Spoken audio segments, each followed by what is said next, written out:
Bible के अनुसार प्रभु यीशु मसीह ने अपने जीवन काल में स्वर्ग के राज्य के संबंध में सामान्य लोगों को समझाने हेतु दृष्टांत अर्थात छोटी छोटी सामयिक कहानियों का उपयोग किया।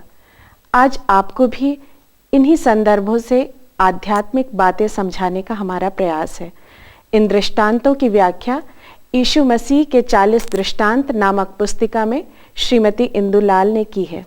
हमारी यही कोशिश है कि इन्हें विजुअल्स के माध्यम से वीडियो फिल्मों के रूप में आप तक पहुंचाएं, ताकि प्रभु यीशु मसीह के ये उपदेश जन सामान्य तक पहुंच सके व इससे सभी वर्गों के लोग लाभान्वित हो सकें। यदि आप इन दृष्टांतों के विषय में अधिक जानकारी चाहते हैं तो हमें अवश्य लिखें। हम इसकी एक प्रति आपको मुफ्त भेजेंगे। हमारा पता है वीडियो विभाग, mid India Christian mission, Damoh, Madhya Pradesh 470661।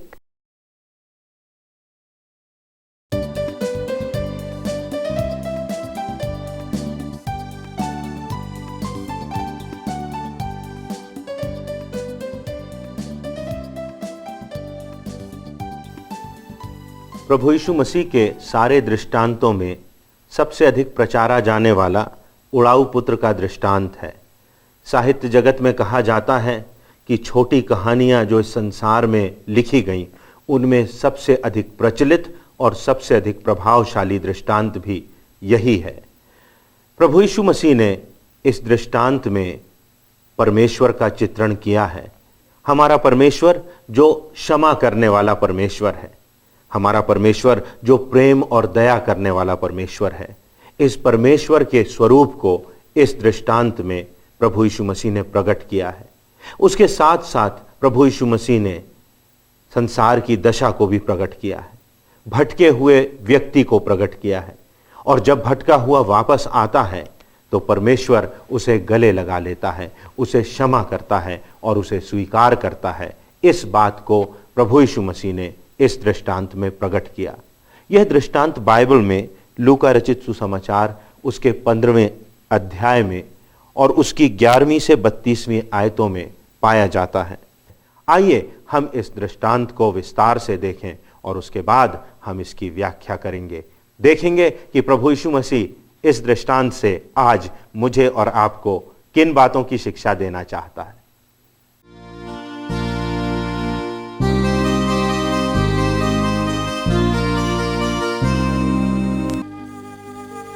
नहीं सुनता, अब तो मेरी भी नहीं सुनता।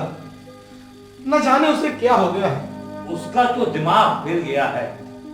हे परमेश्वर, ये कैसी परीक्षा आ पड़ी है हम पर। कहाँ जाएगा, क्या करेगा, कैसे रहेगा, कौन उसकी देखभाल करेगा। हे ईश्वर, अब अपनी देखभाल के लिए मुझे किसी की जरूरत नहीं है। मैं अपनी देखभाल खुद कर सकता हूँ। बेटे, तुम समझते क्यों नहीं? मैं सब समझता हूँ। मैं पूरे समय आपकी गुलामी में रहकर जीना नहीं चाहता। मैं देश विदेश घूमना चाहता हूँ, व्यापार करना चाहता हूँ, अपने पैरों पे खड़ा होना चाहता हूँ। मैं तुम गुलाम नहीं, इस घर के बेटे हो, मेरे भाई हो, फिर अकेले कैसे जाना? अकेला नहीं हूँ मैं, मेरे दोस्त भी हैं मेरे साथ। आप लोग मुझे ये बता दीजिए कि जायदाद और पैसे में मेरा जो हिस्सा है वो आप मुझे दे रहे हैं या नहीं। मुझे अभी अपना हिस्सा चाहिए। बेटे, सब कुछ तुम दोनों भाइयों का ही तो है, और तुम्हें हम दोनों का? घर आपका, नौकर चाकर आपके, खेत खलिहान और जानवर सब बड़े भैया के। मेरी क्या आस्ती है इस घर में? मैं जाऊंगा, दूर देश जाऊंगा, नाम कमाऊंगा, पैसा कमाऊंगा, घूमूंगा, दुनिया देखूंगा, और आप मुझे नहीं रोक सकते। आखिरी बार पूछ रहा हूं, आप मेरा हिस्सा मुझे देंगे या नहीं? बेटा, तुमने फिर तमाशा खड़ा कर लिया। जरा अकल से काम लो। तुम्हें क्या है बड़े भैया, तुम्हारी तो यहाँ सारी मिल्कियत है, इसीलिए तुम्हें मेरी बातें तमाशा लगती हैं। यदि मेरी जगह तुम होते तो? तुम्हारी जगह अगर मैं होता तो बाबा का दिल यूं दुखाता। जिनके पास सारे अधिकार हो, सारा पैसा हो, वो बहुत उपदेश की बातें करते हैं। छोटे, चीखो मत। मैं जानता हूं कि मेरी हैसियत क्या है इस घर में। मैं यहां रहना नहीं चाहता। मैं भी बड़ा बनकर दिखाऊंगा, तुमसे भी बड़ा। मेरे हाथों में भी पैसा होगा, मैं भी अपनी मर्जी से जीऊंगा।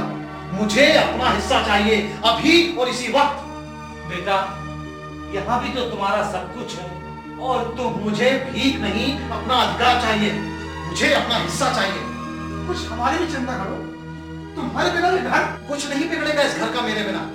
मैं कल जा रहा हूं, मुझे अपना हिस्सा चाहिए बस।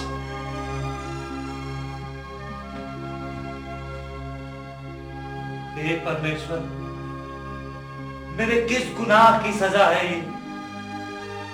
अब क्या होगा? अब क्या होगा मेरे परमेश्वर? बाबा, आप और हम कुछ नहीं कर सकते। ये उसकी जिद है, हमें उसका हिस्सा देना ही पड़ेगा। तू ठीक कहता है बेटा, अब वो किसी की नहीं सुनेगा, उसे उसका हिस्सा देना ही पड़ेगा। उसे जो ले जाना है ले जाए। उसका अपराध क्षमा करना प्रभु, उसकी रक्षा करना परमेश्वर, उसकी रक्षा करना परमेश्वर, उसकी रक्षा करना परमेश्वर। ठुकरा के जिंदगी को क्या मिला है सुनी राहों में। ठुकरा के जिंदगी को क्या मिला है सुनी राहों में। अब आंसू भी बचे नहीं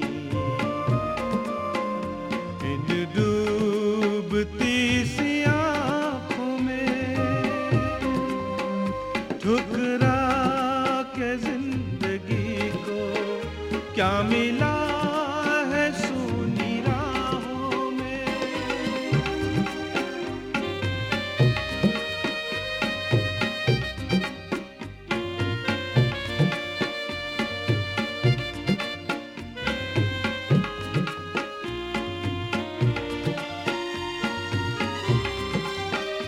एक वो पिता का प्यार था, कहीं गम का नगर दो गुबार था।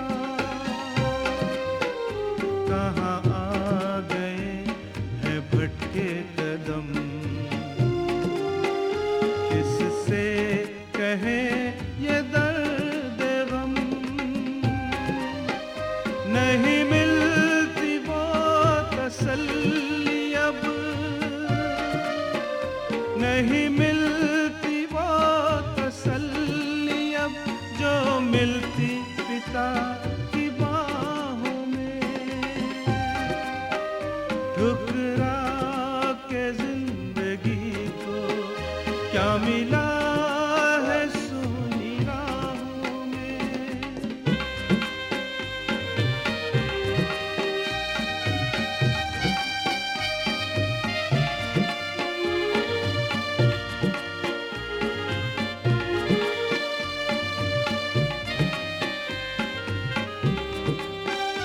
हमने घर को छोड़ा है, मोहब्बत से मुंह को मोड़ा है। झूठे सहारों की खोज में जिंदगी से रिश्ता तोड़ा है। अब लौट चल है मेरे कदम, अब लौट चल है मेरे कदम, उस जिंदगी की राहों में। ठुकरा के जिंदगी को क्या मिला है सुनी राहों में।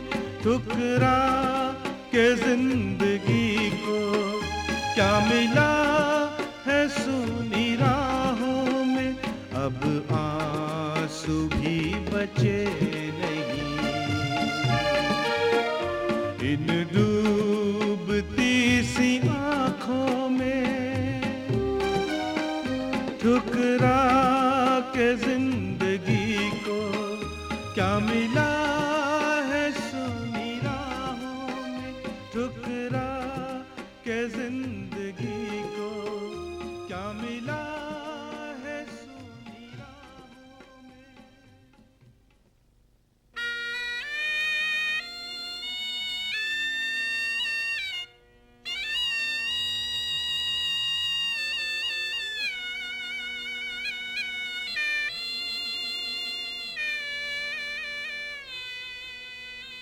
बाबा क्यों बेकार में राह देख रहे हैं उसकी? वो लौट कर नहीं आएगा। आएगा, आएगा, ऐसा मत कहो। वो एक दिन जरूर आएगा। कब आएगा? महीनों गुजर गए उसकी राह देखते देखते। नहीं, वो नहीं आएगा, वो कभी नहीं आएगा। नहीं नहीं, वो आएगा, एक दिन जरूर आएगा। मेरा परमेश्वर मेरी दुआएं जरूर सुनेगा।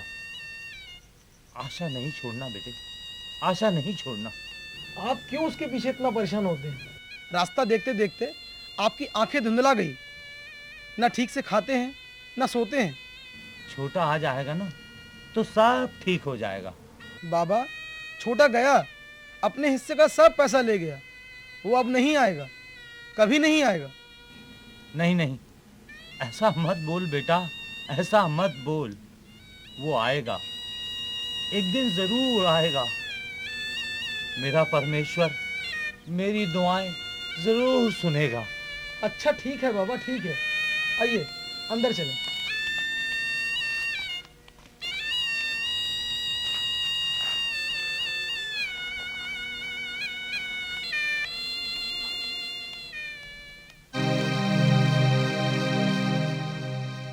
लौट आऊंगा कदमों में मैं आपके, दाग आंसू से धो लूंगा मैं पाप के। कहूंगा माफ करना तू मेरी खता, बना ले गुलाम है मेरे पिता। बेटा होने के लायक नहीं,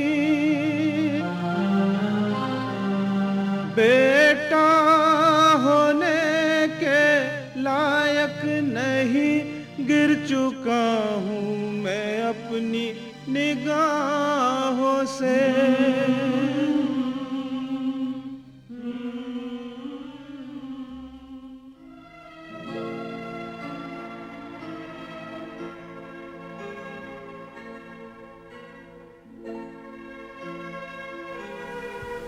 मालिक सुनिए, आप भीतर चलकर आराम करिए। सारा दिन हो गया आपको यहाँ बैठे बैठे। बस थोड़ी देर और बैठूंगा, अभी तो ठीक से दिन भी नहीं डूबा है। थोड़ी देर और बैठूंगा, थोड़ी देर और। तुम चलो भीतर, मैं आता हूं।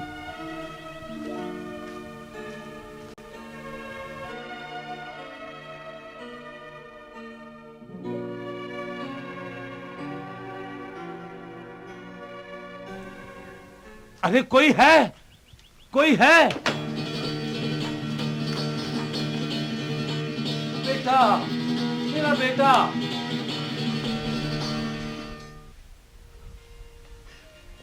नहीं नहीं नहीं, मैं आपका बेटा होने के लायक नहीं हूँ। ऐसा मत बोल बेटा, तू आ गया है। मैं बहुत पापी हूँ पिताजी, मैं बहुत पापी हूँ। मैंने आपके और परमेश्वर के विरोध में बहुत पाप किए हैं। मैं बहुत थक गया हूँ। मेरी आपसे एक विनती है, आप मुझे अपने घर में एक नौकर के जैसे रख लीजिए। मैं आपका यह एहसान कभी नहीं भूलूंगा। ऐसा मत बोल बेटा, तू मेरा बेटा है। मेरे घर में तेरी जगह बेटे की है, नौकर की नहीं। मेरे बच्चे, इसे ले जाओ, नहलाओ, नए कपड़े पहनाओ, दावत का इंतजाम करो, मेरे दोस्तों को बुलाओ, मेरे रिश्तेदारों को बुलाओ। जाओ।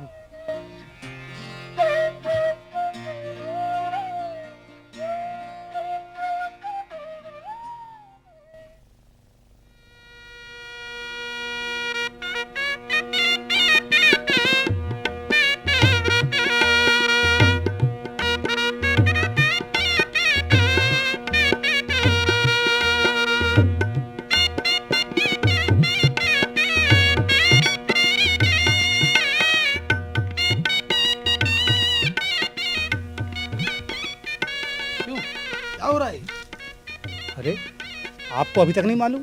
क्या आपके छोटे भाई लौट आए हैं। लौट आए हैं? तो ये जश्न उसी का है?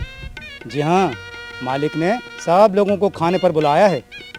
ईश्वर ने कितना अच्छा काम किया है। मालिक को कितने दिनों बाद खुश देखा है हमने। ठीक है, जा अपना काम कर। बंद करो।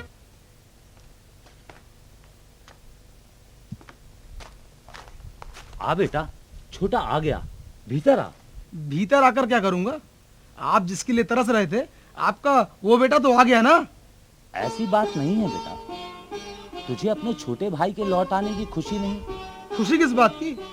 वो जो लड़ झगड़ कर यहाँ से गया, जिसने बेशर्म होकर सारे हिस्से का पैसा मांगा और उड़ा आया जुए में, शराब में और एशियाओं के कोठे पर, और आप कहते कि मैं खुश हूँ। बेटा, वो पश्चाताप करके लौट आया है और अपने पापों के लिए आंसुओं से रोया है। हमें उसे माफ कर देना चाहिए बेटे। माफ? रोता रहा है, जब सब कुछ लुट गया तो रोएगा नहीं? और फिर इतना बड़ा जश्न करने की क्या जरूरत थी? कभी आपने मेरे लिए जश्न किया? मैं जो इतने दिनों से आपके साथ हूं, कभी मुझे एक बकरी का बच्चा भी दिया कि मैं अपने मित्रों के साथ जश्न कर सकूं? तू तो हमेशा से मेरे साथ है, और जो कुछ मेरा है वो सब तेरा है। पर देख, इसे देख, ये तेरा छोटा भाई है। ये खो गया था, आज मिल गया है। ये तो मर गया था बेटे, परमेश्वर ने इसे जैसे जिला दिया है। आज नाराजगी का दिन नहीं बेटे, आज खुशी मनाने का दिन है। भैया मुझे माफ कर दो, मैं आप लोगों के अपना होने के लायक नहीं। मुझे मारो भैया, मुझे माफ कर दो। मुझे माफ कर दे छोटे, तू मेरा भाई है छोटा। तू महान है, तूने मेरा खोया हुआ बेटा लौटा दिया। तू ही खोए हुओं को ढूंढता है। तेरा धन्यवाद हो प्रभु, तेरा धन्यवाद हो।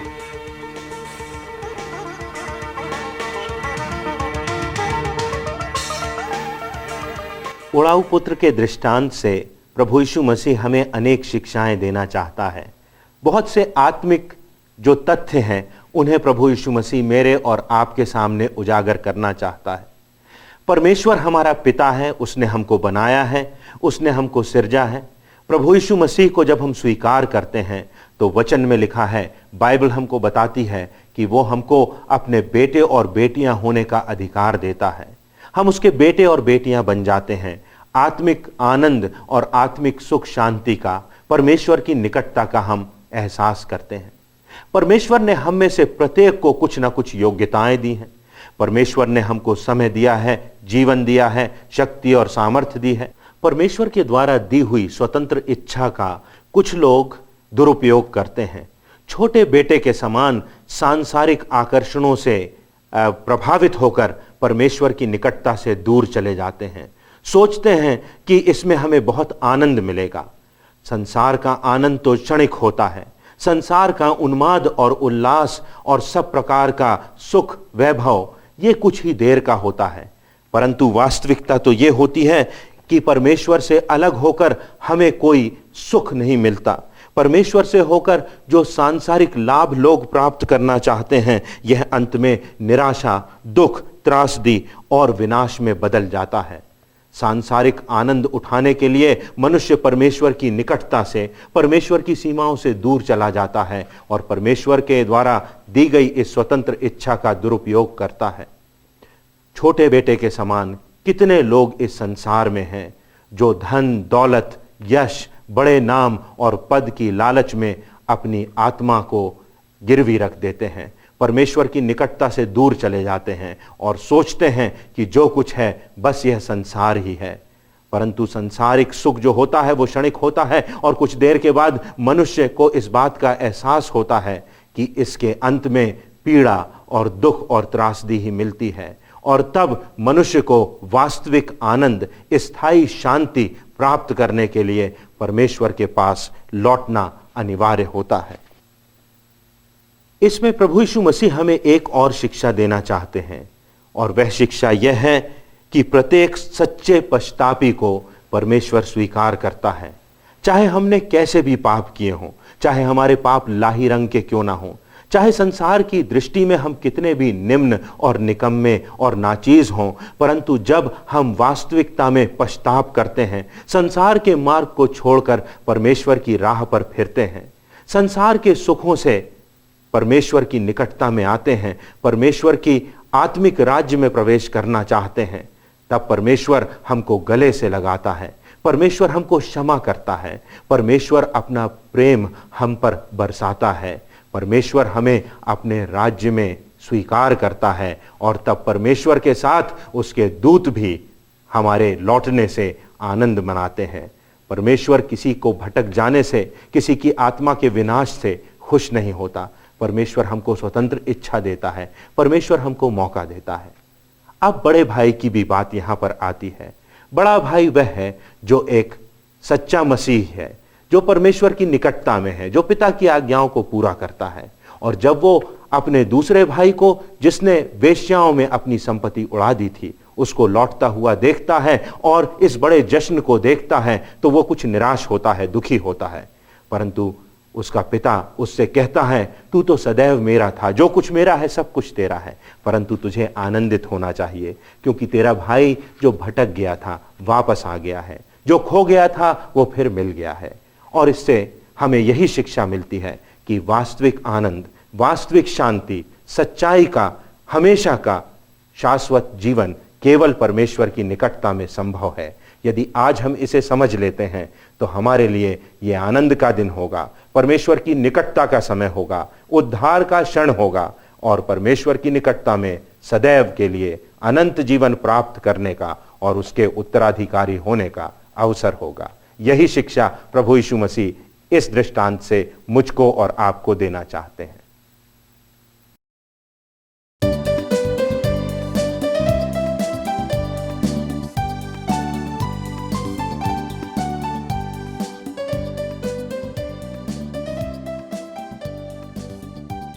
प्रभु यीशु मसीह ने स्वर्ग का राज्य क्या होगा इस बात को समझाने के लिए एक दृष्टांत के द्वारा हमें शिक्षा दी है।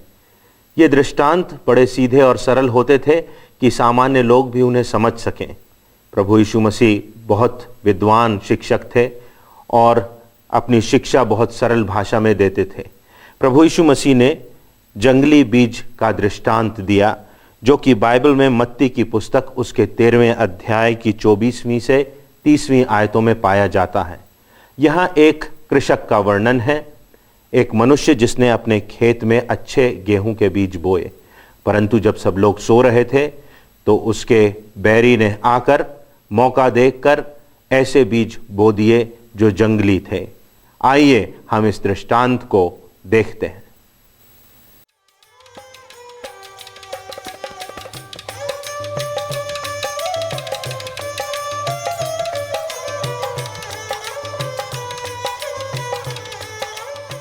क्यों रूपा बहन, पानी भरने आई हो? हाँ भैया, पानी भरने आए हैं। क्या बात है, आज आपको खेत जाने में बहुत देर हो गई? बीज लेने चला गया था, अच्छे बीज मिलने में देरी हो गई। बीज अच्छे होंगे तो खेती अच्छी होगी ना। हाँ हाँ भैया, बीज अच्छे होंगे तो खेती अच्छी ही होगी ना। अच्छा बहन, चलता हूँ, आज पहले ही बहुत देर हो गई है।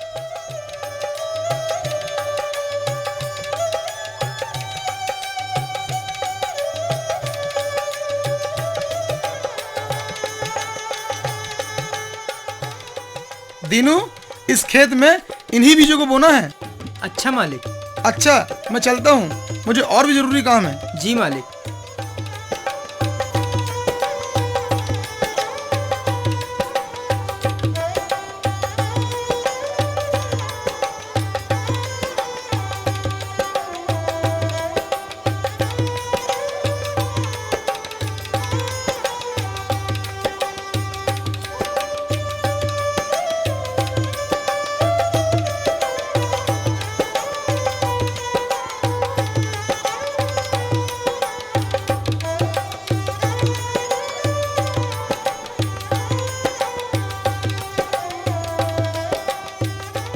ए जी उठो। क्या है?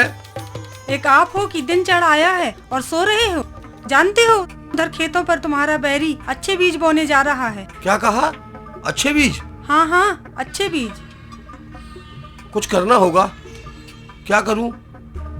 हाँ, ऐसा करूंगा, उसके खेतों में जंगली बीज बोआऊंगा, सारी फसल खराब हो जाएगी। संभल के जाना, पकड़ जाओगे तो पिटाई होएगी।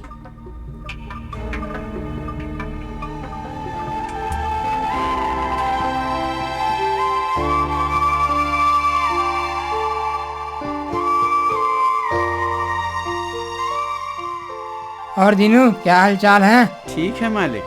खेतों की देखभाल तो ठीक से चल रही है ना? हाँ मालिक। पशु पक्षी परेशान तो नहीं करते? नहीं मालिक, नहीं करते।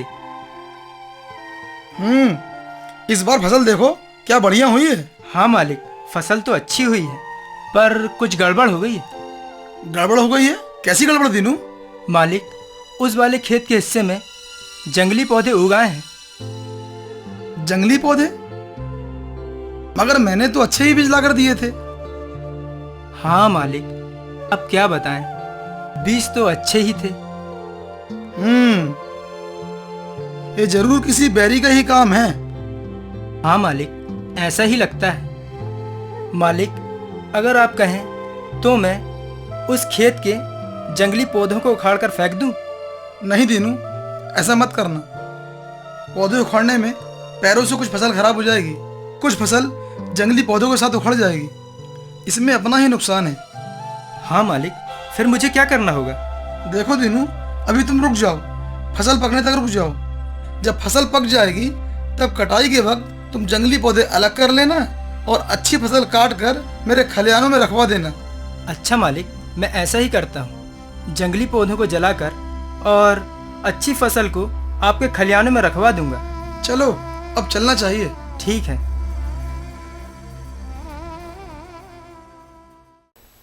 जंगली बीज के दृष्टांत से प्रभु यीशु मसीह हमको कुछ शिक्षा देना चाहते हैं। प्रभु यीशु मसीह इस संसार में आए ताकि वो लोगों को स्वर्ग के राज्य की बात बता सकें, अनंत जीवन की बात बता सकें। यह बता सकें कि एक दिन आएगा जब परमेश्वर सब लोगों का और जगत की सारी बातों का न्याय करेगा।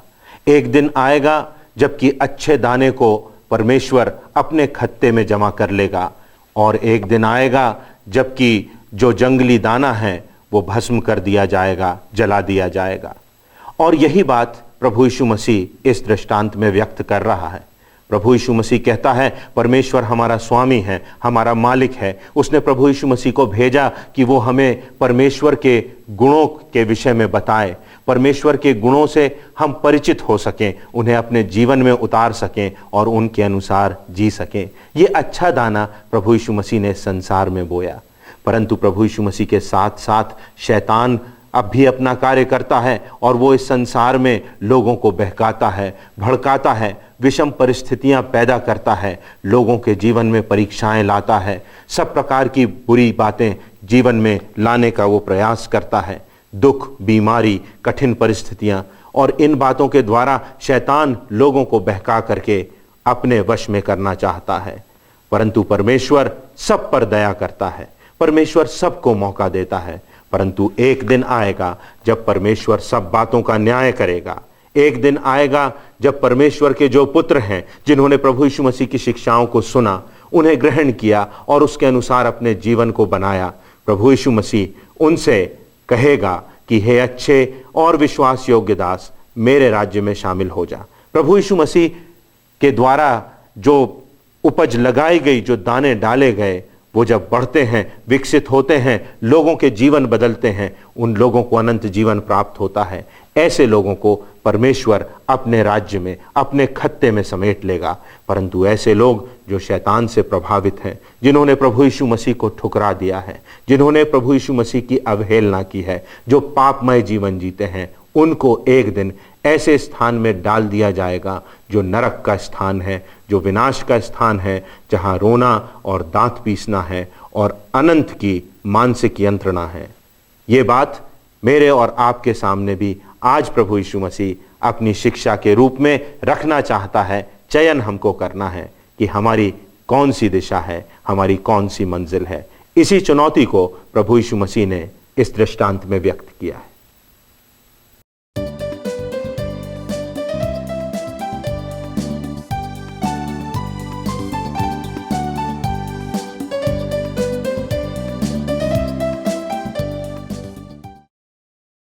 प्रभु यीशु मसीह ने इस संसार में बार बार इस बात की शिक्षा दी कि यह संसार ही सब कुछ नहीं है। इस संसार के पार एक और संसार है जो इस संसार से कहीं ज़्यादा बड़ा अनंत का संसार है। प्रभु यीशु मसीह ने इस बात की भी शिक्षा दी कि इस संसार में यही जीवन सब कुछ नहीं है। इस जीवन से पार होकर के मृत्यु के पश्चात एक और जीवन प्रारंभ होता है जो हमेशा का है, जो अनंत का जीवन है।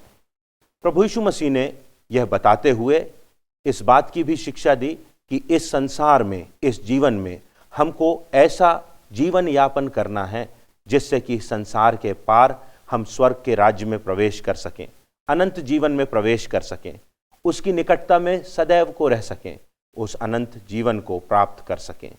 प्रभु यीशु मसीह ने बार बार इस बात की शिक्षा दी कि हम अपने इस जीवन में अपने व्यवहार को, अपनी वाणी को, अपनी प्राथमिकताओं को, अपनी मानसिकता को, अपने जीवन को उस अनंत जीवन में जाने के लिए तैयार करें।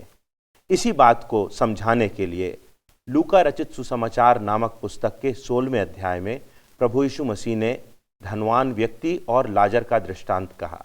आइए हम इस दृष्टांत को देखते हैं और उसके बाद हम इस बात पर गौर करेंगे कि इस दृष्टांत के द्वारा प्रभु यीशु मसीह मुझको और आपको कौन सी शिक्षा देना चाहते हैं।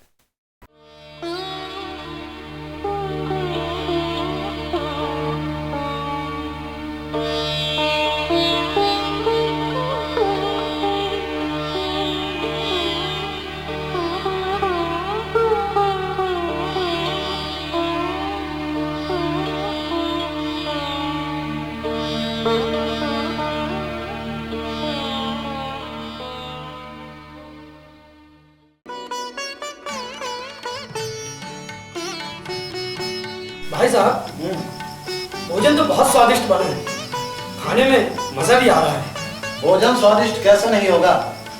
हम अच्छे से अच्छा खाना बनवा सकते हैं। हमारे पास दौलत की कोई कमी है क्या? हाँ भाई साहब, आपके पास तो दौलत का भंडार है।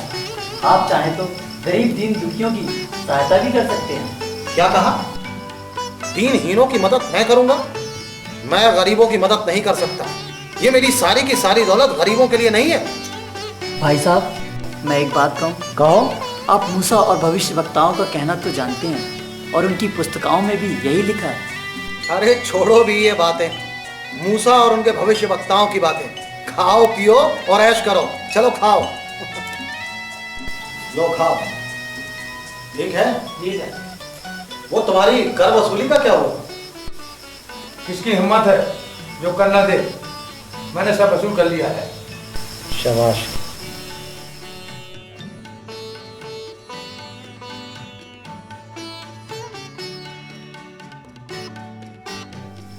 सुनो, जरा फल लेकर आओ। जी मालिक।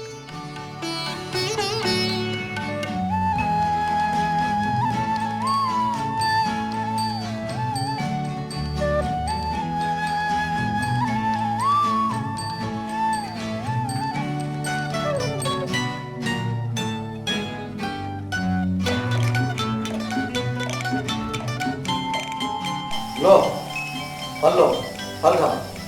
लो तुम लोग भी लो।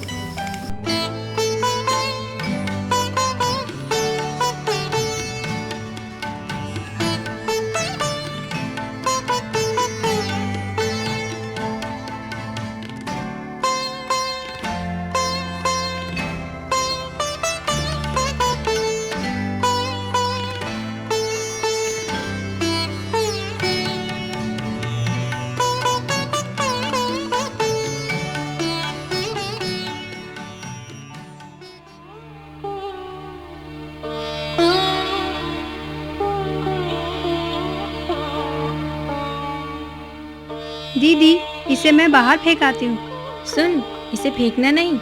फिर इसका क्या करूँ? बाहर जो अपंग भिखारी पड़ा है उसे आधा दे दे। और आधे बचे का क्या करूँ? बाहर कुत्ते खड़े हैं, वो भी तो भूखे होंगे ना, उन्हें डाल दे।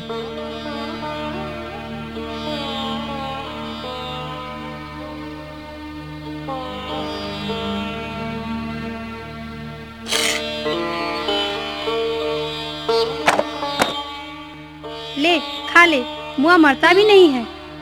तू ठीक कहती है, इस जिंदगी से मौत अच्छी, काश मैं मर जाता।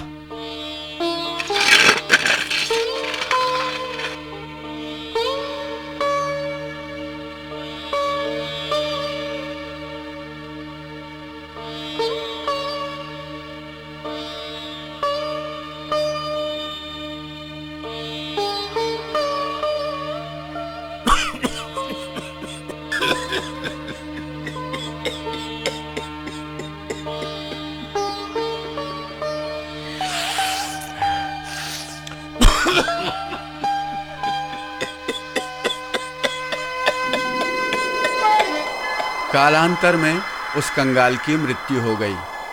उसे स्वर्ग में इब्राहिम की गोद में पहुंचाया गया।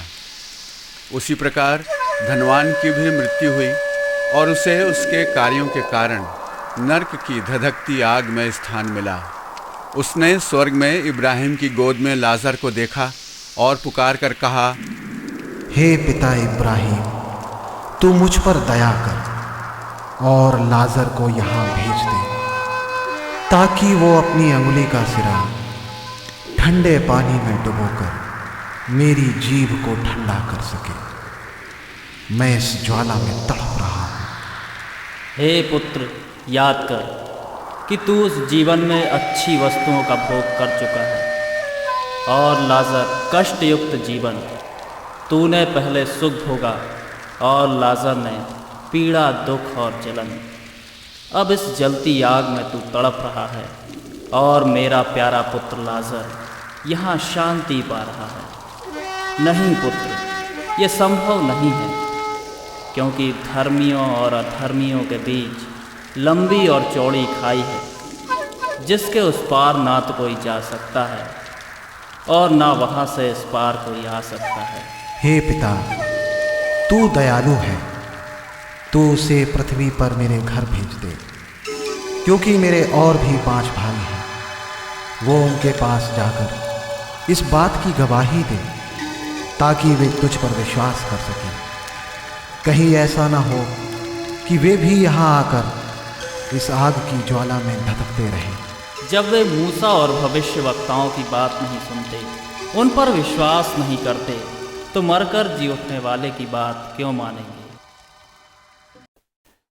इस दृष्टांत में 2 प्रमुख चरित्र हैं। पहला प्रमुख चरित्र एक धनवान व्यक्ति है, जो प्रभु यीशु मसीह के समय में शास्त्री और फरीसी लोग हुआ करते थे। वो अपनी दृष्टि में बहुत धार्मिक हुआ करते थे। वो अपने को बहुत प्रमुख समझते थे। उनके जीवन में सच्ची धार्मिकता को नहीं, परंतु दिखावे को पहला स्थान था। वो सोचते थे कि वो इब्राहिम के वंशज हैं, इसलिए वो बहुत प्रमुख हैं, बहुत विशिष्ट हैं, और लोगों के सामने दिखावटी धार्मिकता का जीवन वो जिया करते थे। इसके साथ ही वो लोग गरीबों की, अपंगों की अवहेलना करते थे।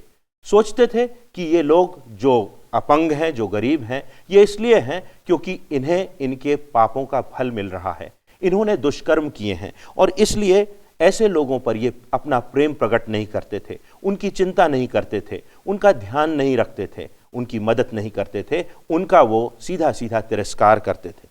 दूसरी ओर हम पाते हैं इस दृष्टांत के दूसरे चरित्र को, जो लाजर का चरित्र है। लाजर एक निर्धन व्यक्ति था, एक अपंग व्यक्ति था। जीवन में वो विषमताओं से जूझता रहा, परंतु वो परमेश्वर के प्रति सदैव विश्वास योग्य रहा।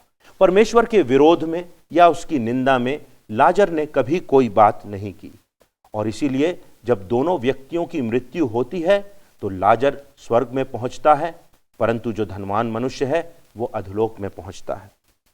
इस दृष्टांत के द्वारा प्रभु यीशु मसीह हमको कुछ शिक्षाएं देना चाहते हैं। पहली बात तो ये कि इस संसार में जो परमेश्वर ने हमको आशीषें दी हैं, उन्हें हमें स्वयं तक सीमित नहीं रखना है। हमें संसार में अपने स्वार्थ से ऊपर उठना है, दूसरों के हितों की चिंता करना है, दूसरों पर अपना प्रेम प्रकट करना है, दूसरों के साथ बांटना है, दूसरों का ध्यान रखना है। यह बहुत प्रमुख बात है कि हमारे हृदय संवेदनशील हों। दूसरी बात, प्रभु यीशु मसीह बताते हैं कि संसार में हर एक पापी है, हर एक गुनहगार है, हर एक ने परमेश्वर की व्यवस्था को ठुकराया है, और इसलिए हमारे पापी और अधर्मी होने के बावजूद भी परमेश्वर ने हमसे प्रेम किया। इसलिए संसार में जो ऐसे लोग हैं जो हमारे प्रेम के योग्य नहीं भी हैं, उनसे भी हमें प्रेम करना है। ऐसे लोग हैं जो शायद दया के पात्र हमारी दृष्टि में ना हो, परंतु हमें भी उन पर दया करना है, क्योंकि परमेश्वर ने हम पर दया की है। और सबसे बढ़कर बात वो ये कि प्रभु यीशु मसीह ने हमारे पापों को क्षमा किया है। जब हम प्रभु यीशु मसीह को स्वीकार करते हैं तो प्रभु यीशु मसीह हमारे सारे पापों से हमको क्षमा देता है और हमको अनंत का जीवन देता है। और इसीलिए हमको दूसरों के अपराधों को क्षमा करना है। परमेश्वर ने हमें क्षमा किया, हमें भी दूसरों को क्षमा करना है। और सबसे प्रमुख बात एक और वो ये कि एक समय आने वाला है जब वापसी संभव नहीं होगी। एक समय आने वाला है जब हम कुछ करना भी चाहेंगे तो कर नहीं पाएंगे। बाइबल हमको बताती है कि एक रात आने वाली है जब कभी कोई काम ना हो सकेगा, फिर पछतावा करना व्यर्थ होगा, फिर पीछे मुड़कर के देखना और पिछली जिंदगी को सुधारना, अपने पापों से पश्चाताप करना, ये सब बातें संभव नहीं होंगी। और इसलिए अभी हमको प्रभु यीशु मसीह के बलिदान के विषय में, प्रभु यीशु मसीह की क्षमा जो संसार के हर एक व्यक्ति के लिए उपलब्ध है, उसके विषय में, हमारी आत्मा के उद्धार के विषय में, अनंत जीवन के दान के विषय में, स्वर्ग के राज्य में प्रवेश करने के विषय में हमको लोगों को बताना है। क्योंकि अभी परमेश्वर ने हमको ये जिंदगी दी है, ये समय दिया है, ये संसार दिया है, तब हम परमेश्वर की दृष्टि में उसके विश्वास योग्य दास साबित हो सकेंगे। और तब निश्चित रूप से इस संसार से पार होकर हम एक बेहतर संसार में प्रवेश कर सकेंगे। हम इस जीवन से पार होकर मृत्यु के पश्चात एक बेहतर जीवन में प्रवेश कर सकेंगे, अनंत के जीवन में, स्वर्गीय राज्य में, जो परमेश्वर अपने सब प्रियों को, जिन्होंने प्रभु यीशु मसीह के द्वारा उद्धार पाया है, उनको देता है। यही बातें प्रभु यीशु मसीह आज मुझको और आपको बताना चाहते हैं। आइए हम प्रभु यीशु मसीह की इन शिक्षाओं को सुने, स्वीकारें और उन पर चलें, उनका अनुसरण करें। तब हमारे जीवन से दूसरों के जीवन भी आशीषित होंगे और हम परमेश्वर की दृष्टि में धन्य ठहरेंगे।